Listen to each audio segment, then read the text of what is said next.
Well, I'm here at the dump, and so let's start digging. Well, my first jar is this one. Now, it looks like a common, one of those common food jars, but this one's special. It's an apple. You can see the bottom, and there's leaves. I don't know if you can see that, but there's leaves along the edge, and inside is a cap to a whiskey bottle. Don't know what kind, but so far so good. That's a good find. Throw that up over here, and let's keep going. Well, I hit the bottom because it's black sand and very dense. Came up a few broken things. Here's a unmarked Leon Perns. This is the trash layer here, just above. You couldn't tell because it's so muddy here, but you can see I got plenty of cold hard steel, and a lot of, there's a shoe. That's always a good sign. What else is in here? This is a trashy layer. That's why I'm letting this thing ride for a little bit. Another jar. There should be something in here soon. I'm on the damn wall, so there's a lot of rocks in here. There's the bottom of a bottle there.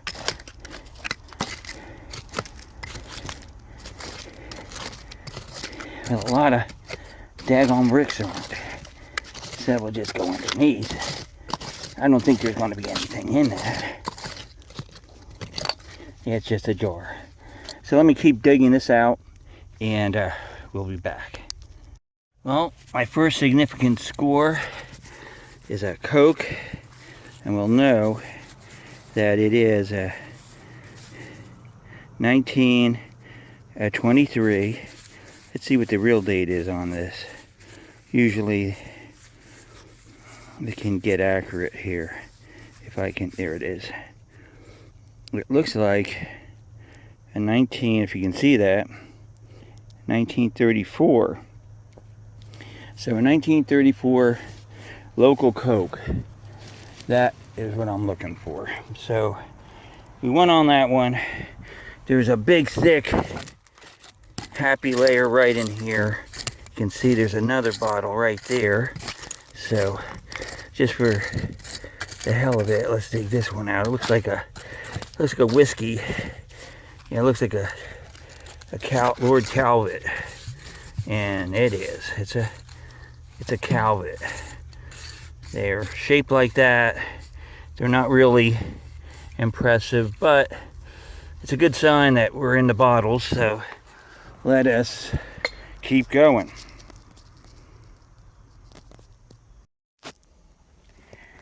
Well, things are a little slow right now, but there are some bottles showing, so let me dig them out, and at least we'll have some digging footage of broken ketchup. There's something up here. I don't know what that would be. You see that? Probably some kind of cork top. That's a Lysol, I think. I don't know what that is. What's it say here? Lysol. Yep. So we have a cork Lysol. I don't collect those. So unfortunately, that will go to the wayside. There's bottles here, you can see. I'm sorry,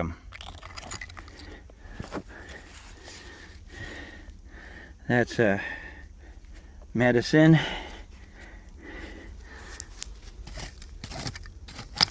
there's something over here. Not too far from under where I'm at right now. There's a bunch of water, so I'm not into the water. A little perfume or medicine. Nice Rockingham glaze piece. You can see there's glass in here. This is where the area where the Coke came out of. I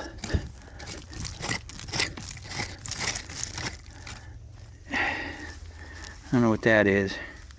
Just a plain Jane. No big bottles, it seems. There don't seem to be any big ones in here today.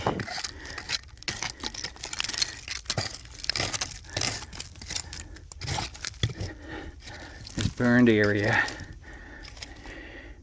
There's a jar. Nothing to write home to Mama about.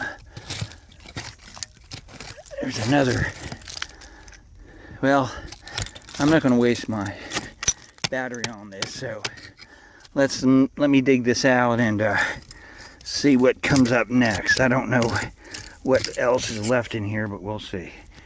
Okay. Well, a few bottles here. There's a rare bottle, milk bottle.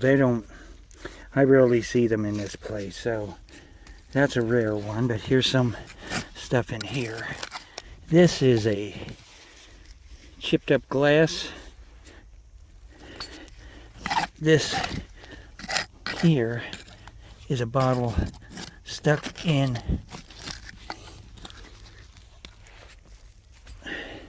a lot of, let's see what this is. Well, it's an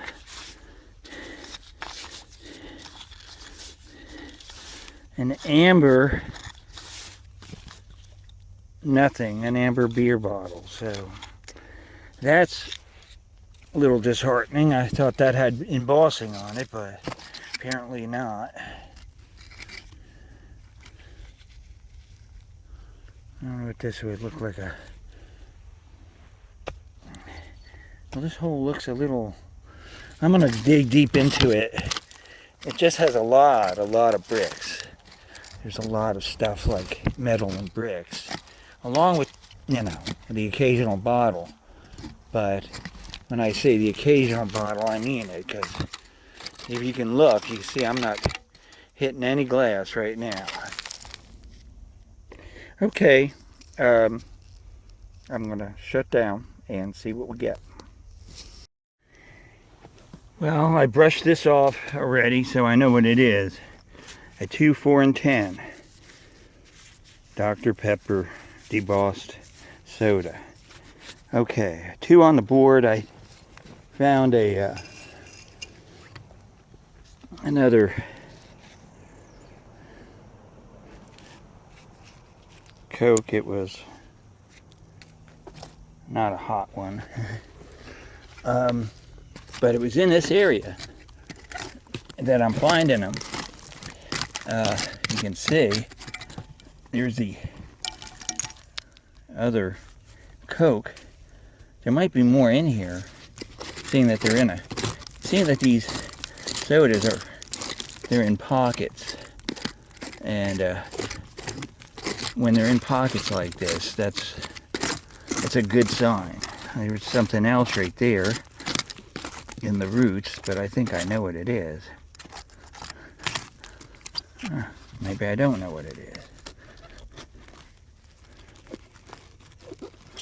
Looks like a whiskey. Let's get underneath it. Well, pry it out. Yes, it's a Wilson's. Good old Wilson. People like these, but I don't. I've found thousands of them in my day.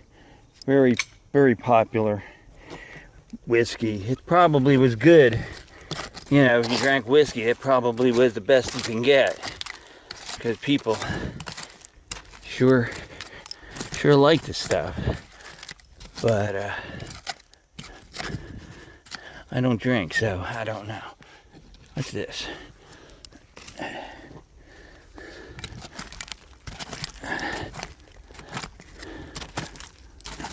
Yeah, there's a layer just about across here. You can see. And there's, what's that?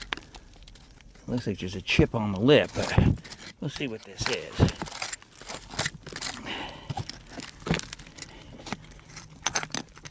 That's another Coke. It's pretty chipped up though. But I might keep it. Not that bad.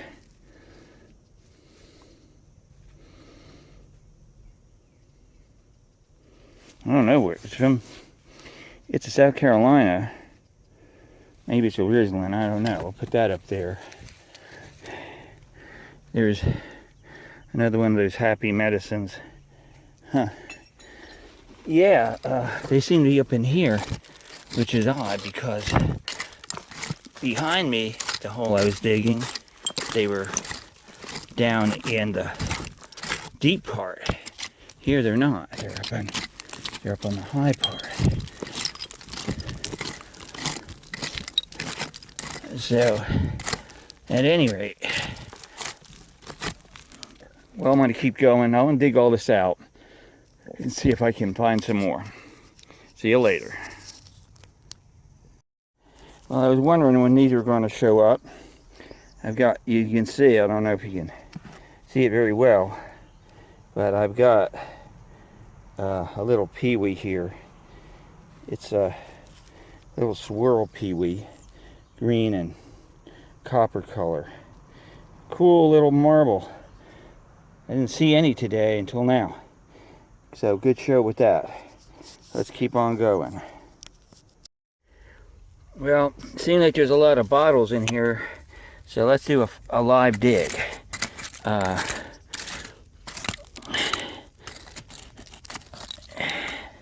These are one of those, I think they're a vinegar personally. I don't know. They're pretty bottled, but they're not, as far as I know, they're not too collectible.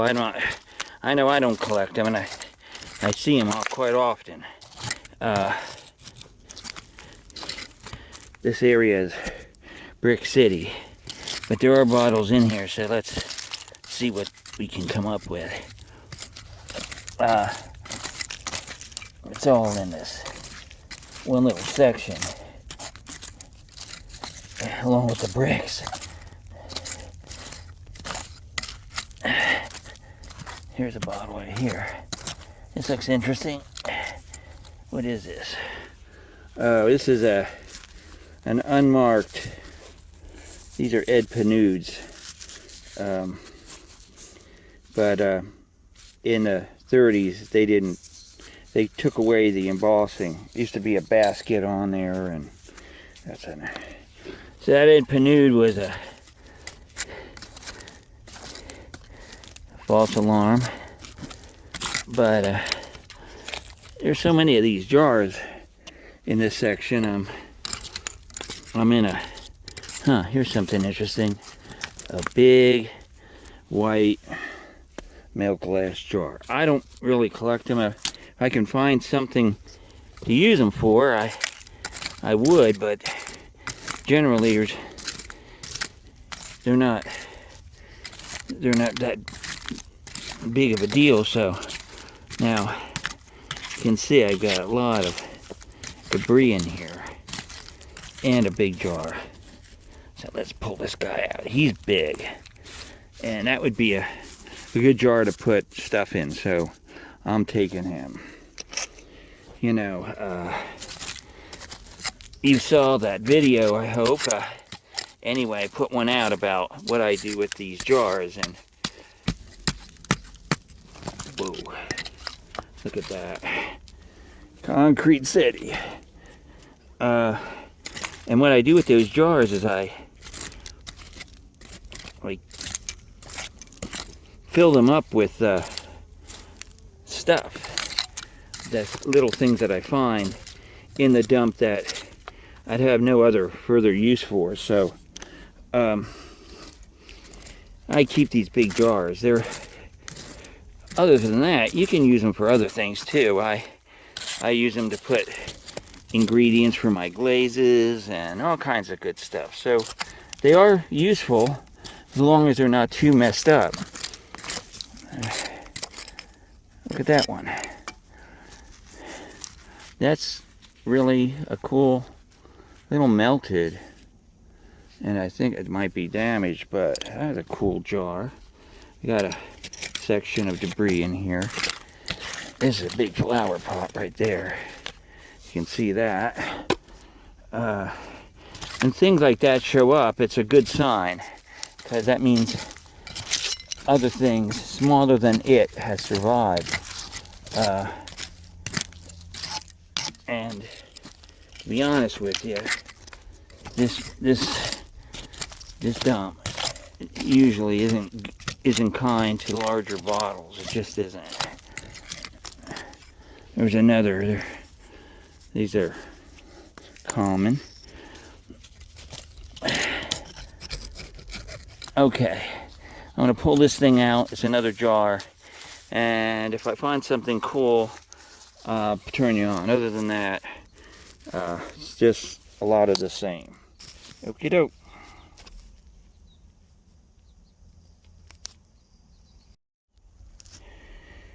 Well, this is probably my last attempt here.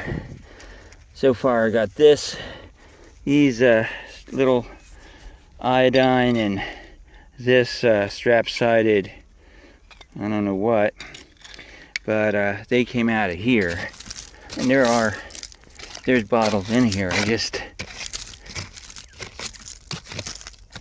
haven't seen any in a while. So that's that. If anything really nice shows up, I might turn you on, but at this point, I think I'm done for the day. See you at the roundup, and happy hunting. Oh, little green ball, not much. Bye. Here we are again, and in front of me I have some of the bottles that I found at the recent dig. A lot of the same old, but a little bit more information. I try my darndest to get some background on these bottles. It's one thing to just dig them up and think, well, they're pretty, or hey, you know, I could use them or whatever. Without a provenance, the bottles are, to me, almost worthless in some respects. We all know about the more common or the more popular bottles, but some of these obscure ones, or ones that are so common that we don't even have an idea of what was in them, is another thing altogether. Now,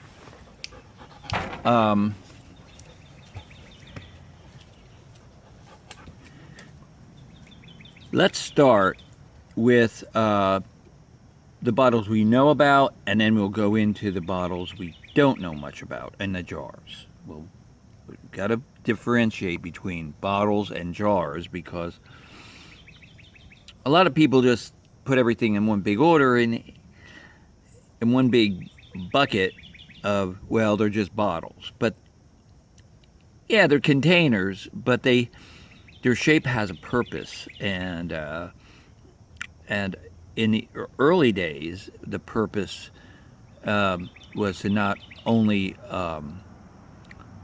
to catch a consumer's eye, but it was also to differentiate between what was in the bottle or the jar. You could look at it and know what you're looking at. Today, some of that is lost, and in reference to these early bottles, a lot of it is lost. So we can only guess, unless there's some written record or any kind of record of what was in these things, can we really pinpoint their usage.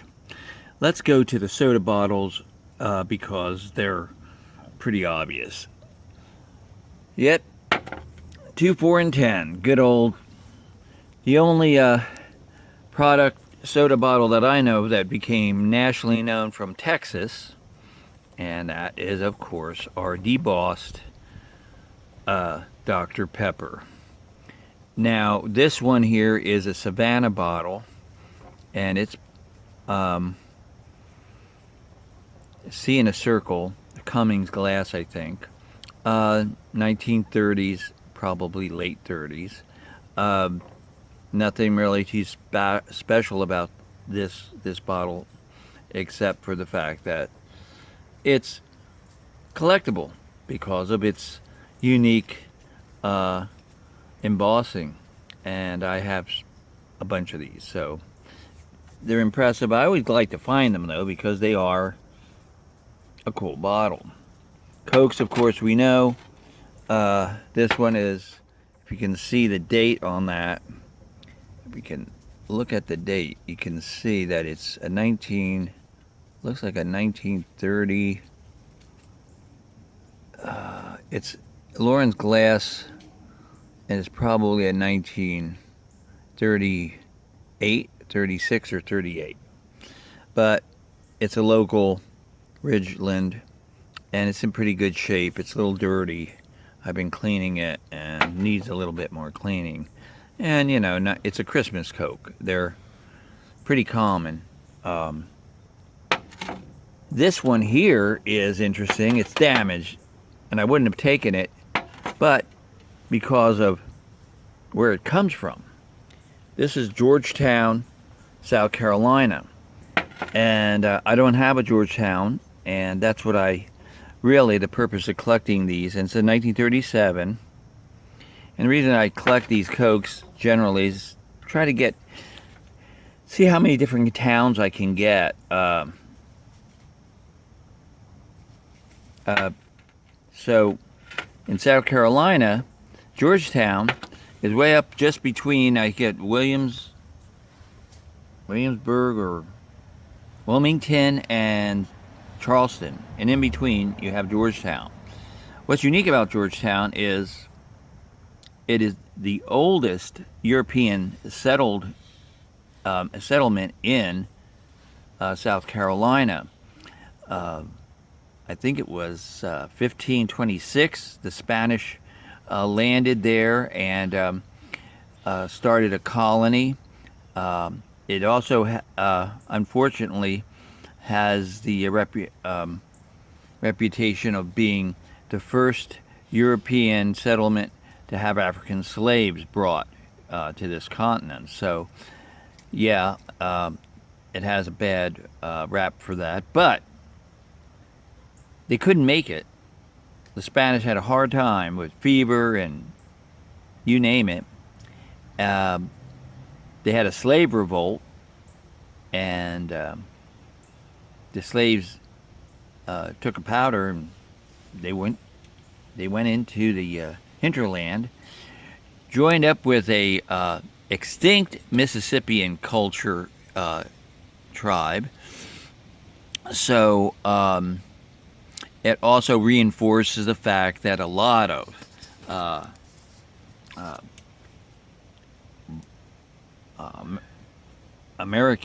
Black Americans have Native American roots, especially down here in the South, and so there you have the beginning. It goes way back, well, 300-400 years. So Georgetown has that distinct reputation. The bottle here is, again, Christmas Coke. There's a Georgetown, and does have that unfortunate, that bad lip chip, but we're going to keep it anyway because of where it comes from. Hey man, where this bottle traveled, I'm talking close to over 150, maybe far away. Where I found this bottle, it takes you about 2 hours to get to Georgetown.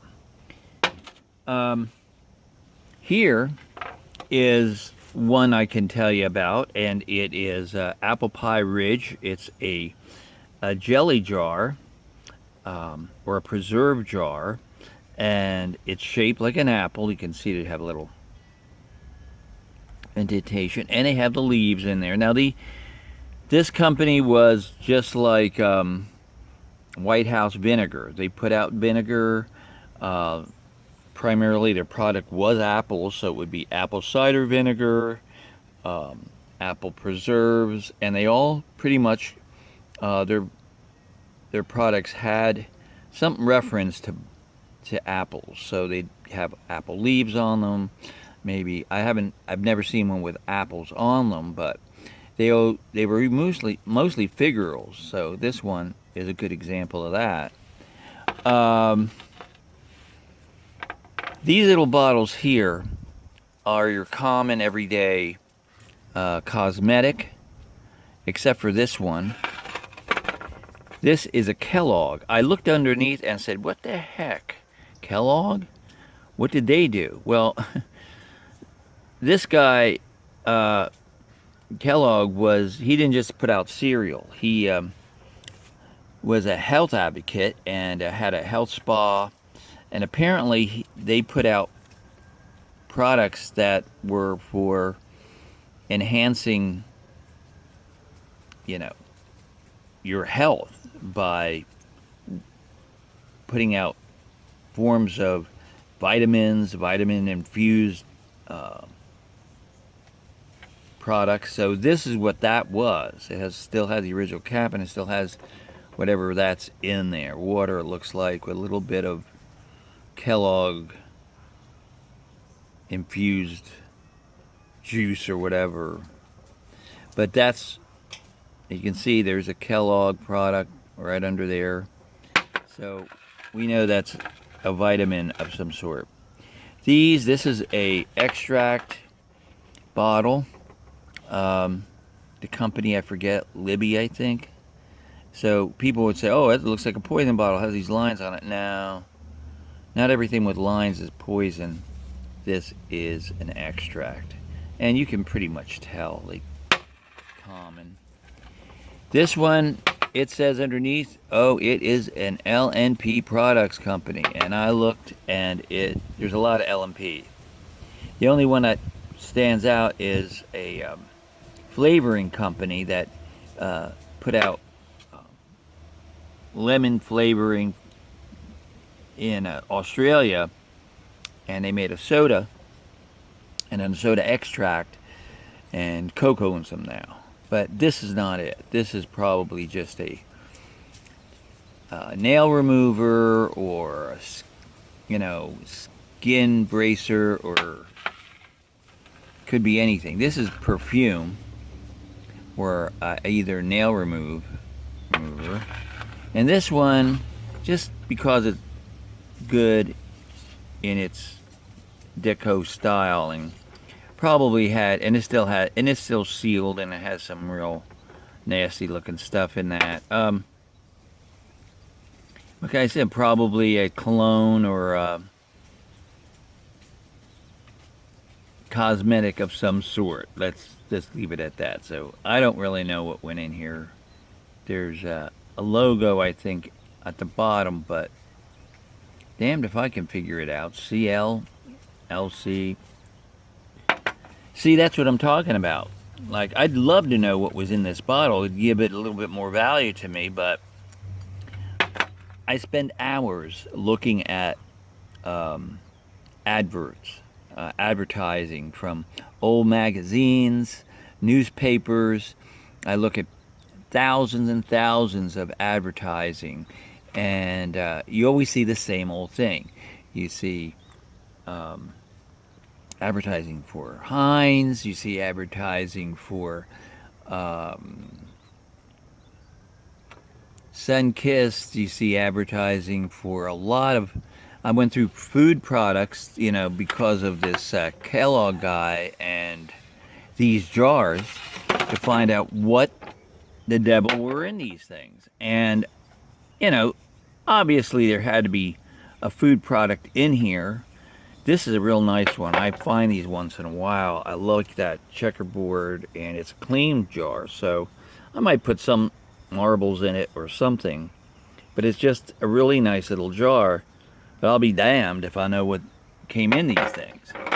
I can make an educated guess. Probably pickles, some kind of condiment, obviously. Maybe pickles, maybe peaches. This one is pretty thick. It has a lot of calcium. I might throw it in some calcium product thing. It's a looks like it's a 1937. You see that right there. So it's pretty old. And this one too. I don't see an obvious date in there, but it looks like LGW. That's Lauren Glass. A lot of those South Carolina. It was a company, a glass company, big glass company, Lauren Glass. So they put out a lot of glass for a lot of companies involved in the state or in the country. Really, they were long-lived.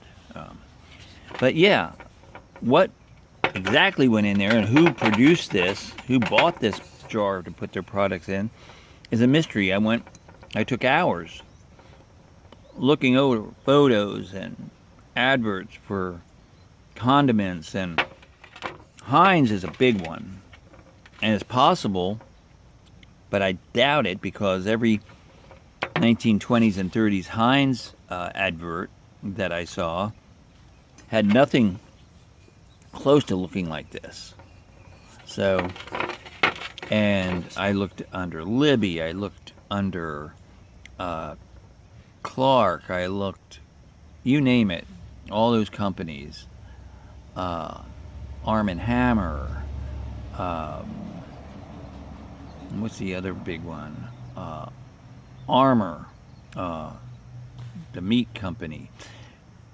These bottles, and actually, to be honest with you, you see many of these kind in a lot of dumps. I dig a lot of dumps, and in the 1920s and 30s, and they come up occasionally. This dump that I'm been hitting for a while has, hey, they rule the roost with these jars. I find every other jar is one of these kind of things, and the town that this dump was in, whatever came in this stuff, they loved it. And but like I said, it was probably peaches, pickles, fruit of some kind, and this easily could be a Heinz bottle, although Heinz was famous for marking their bottles. So, you know, you'll look, French's, Heinz, they had to put their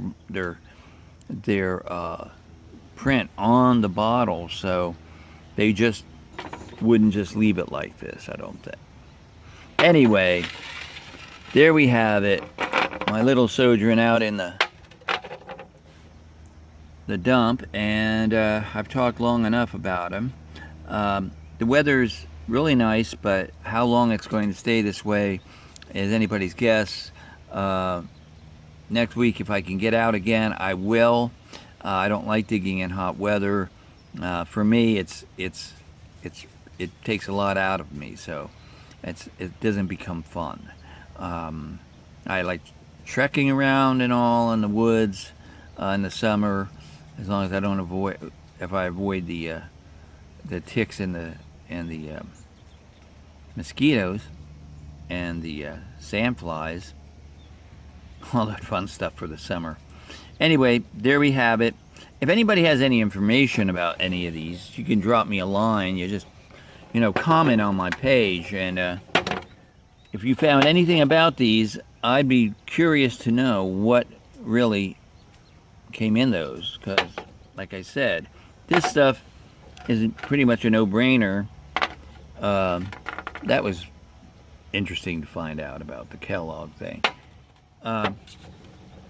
Anyway, see y'all later. Have a wonderful day, and bye.